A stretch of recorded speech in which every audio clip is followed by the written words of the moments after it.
అయోధ్యలో రామజన్మభూమి ఉద్యమం అన్నటువంటిది బాబర్ కట్టడం ధ్వంసం దాకా జరిగినటువంటిది అద్వానీ నాయకత్వంలో.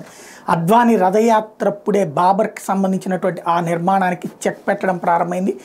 ఆ తర్వాత క్రమంగా వచ్చి చిట్ట చివరికి కరసేవకి పిలుపునేయడం, ఆ కరసేవ రోజు జరిగినటువంటి పరిణామాలు బాబర్ కట్టించినటువంటి కట్టడం కూలడం, ఆ తర్వాతన అరెస్టులు కేసులు ఇవన్నీ జరిగినాయి. ఆ తర్వాతన న్యాయస్థానంలో తాజాగా వచ్చినటువంటి తీర్పు ప్రకారం అది అయోధ్యలో రాముడి వారి గుడేనని తేల్చడంతో అక్కడ గుడి నిర్మాణం జరుగుతోంది. అది పూర్తి కావాల్సి వచ్చింది. ఈ సందర్భంలో మొన్న మధ్యన విశ్వ హిందూ పరిషత్ వాళ్ళు ఆయనకి అద్వానీ గారికి ఇన్విటేషన్ ఇవ్వటం, అయితే ఆ రోజున క్రౌడ్ టైంలో రావడం కష్టమవుతుందేమో అంటే ఇంకో రోజు వద్దురు కానంటే లేదు చూసారా అద్వానీని తోసేస్తున్నారు నరేంద్ర మోడీకి పేరు కోసం అన్నటువంటి ప్రచారం జరిగింది. ఇప్పుడు తాజాగా చూస్తే BJP veteran L K Advani will attend Pran Pratishtha ceremony on 22 January in Ayodhya అని చెప్తున్నారు.